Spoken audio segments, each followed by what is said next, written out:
Hey, what's going on, everybody? Starting on the front end of the rim, gonna push ball joints and bushings. Already got one of the ball joints in, and just to do like a little trial before I video it for you guys. So here's what I got. All right, so the ball joints on these are pretty easy. They're just a press fit, and they press in from the underside. So I threw a little bit of grease on there, and then it's actually held in by a snap ring on the top. So put a little bit of grease on there so it goes in there a little easy. And then next time if I have to, push bearings out or push the ball joints out again, it's not all rusted and seized in there. So I got that one in there.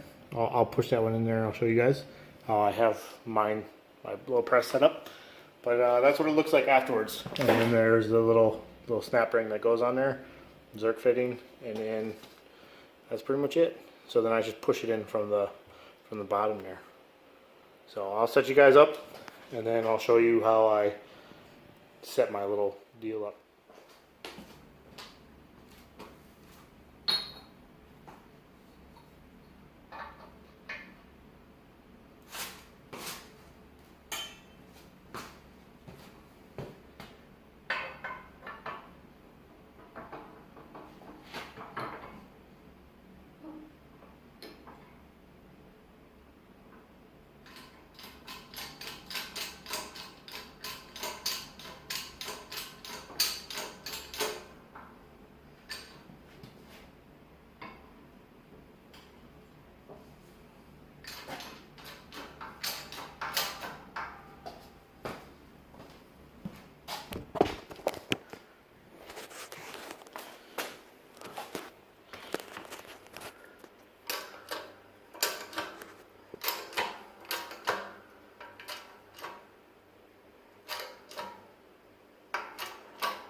And that's how easy it is to press them ball joints in.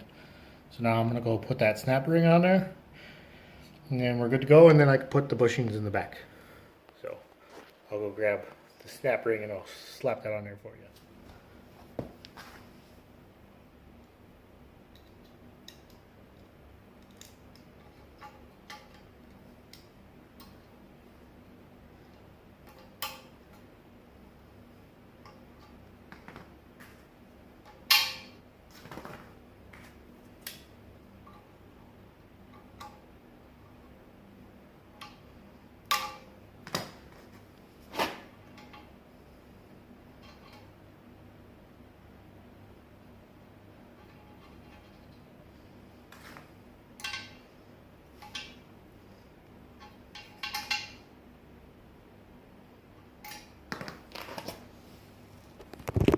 And there you have it.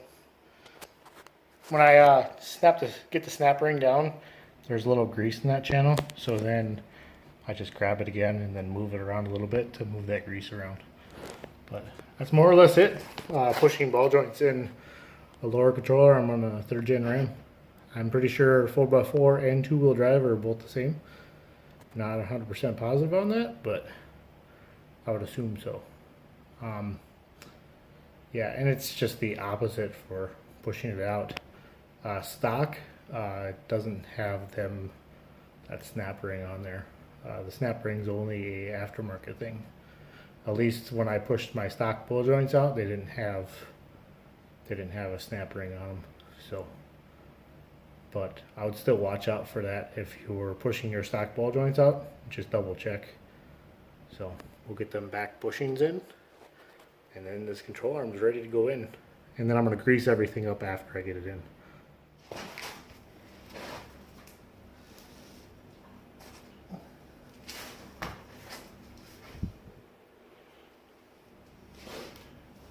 Alright, so all I did was lube up the bushings with the supplied grease. It's really tacky, by the way. And then just slam them in. Make sure they're bottomed out. Because after you slam those in, then we'll put the metal sleeves in.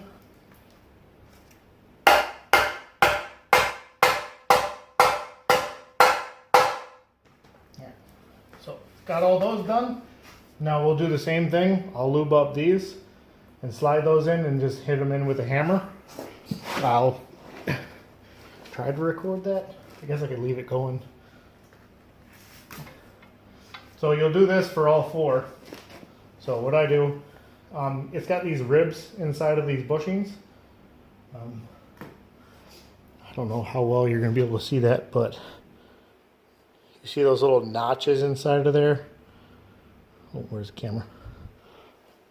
Yeah, that side. So, there you go. You can kind of see it in the glare. Those little notches, I try to load up all of this with grease and then get some grease in them notches. So then when I push this in, it doesn't push all the grease out. Because these go in pretty easy. But I always put the bushings in first, because then that way, like, this will probably expand that bushing. So then it'd just be a real bear to get those in. So.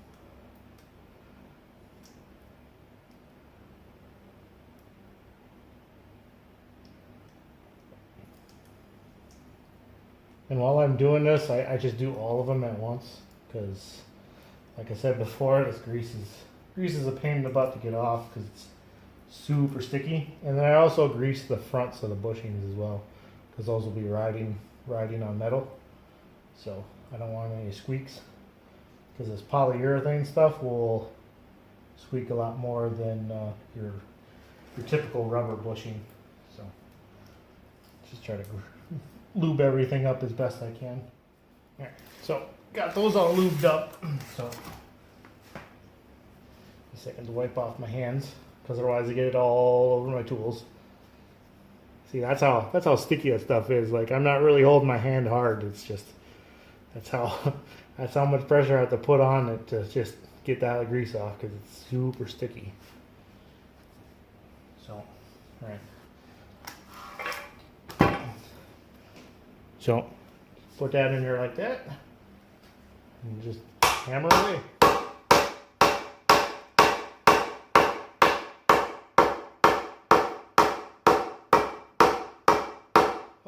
I'm gonna stand up for that.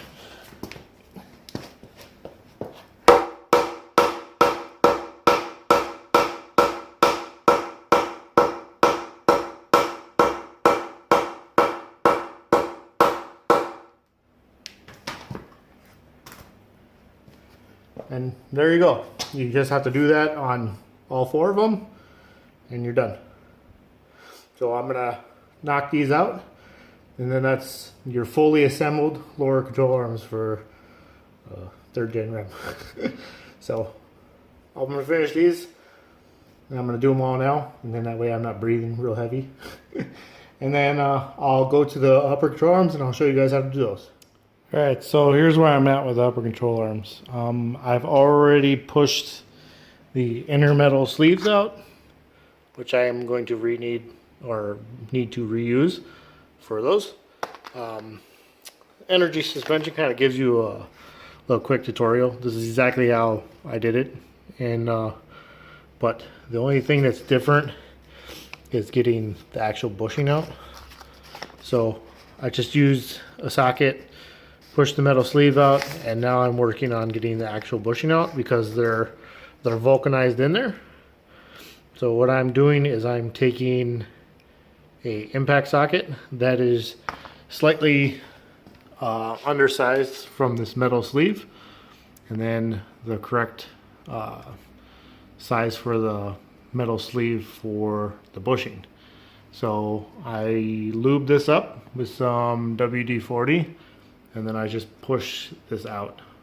And then there's still some left in it afterwards, but I'll have to just take like a wire wheel and then run through there and there. So I'll kind of show you how to do it, or how I did it. So I just squirt a little WD-40 in there.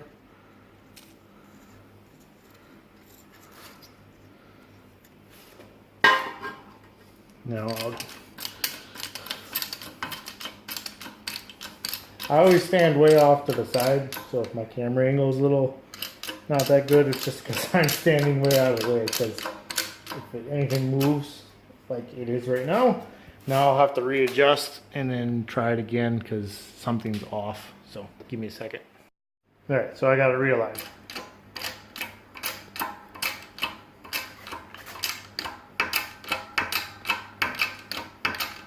Now what it's doing is it's just basically that socket's cutting the bushing away, because like that bushing's vulcanized to that rubber. So I think the only way I could really get that off is if I were to push that sleeve out, then heat it up to where that rubber, or not the rubber, the glue, like starts to loosen up, and then I can push those out easier. But I don't really like heating things up when it comes to suspension. So I'm just going to do it this way. Alright, so now there's no resistance. Now I'll pull this out.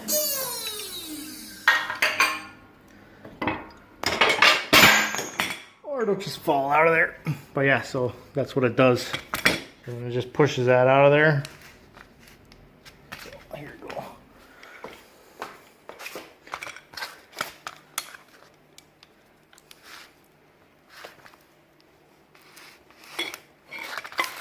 Give me a second.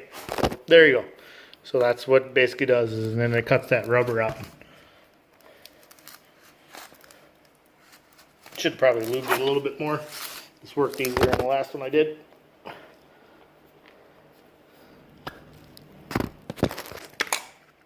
And there you go. So now it'll be easier to go back and clean all this up, because then I'll be able to take a wire brush to it. So that should be more or less it for this video. So this will be the part one of the suspension put together.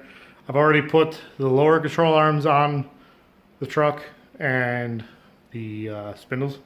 So, and they're 2-inch drop spindles. So you don't need to see me do any of that. That's really straightforward stuff. So, but I got those on there, and then I'll probably next video I'll show the putting the bushings in the upper arms and cleaning them up, and how I went about cleaning them up. So that should more or less be it for this video, and so till next time, I'll see y'all later. Peace out.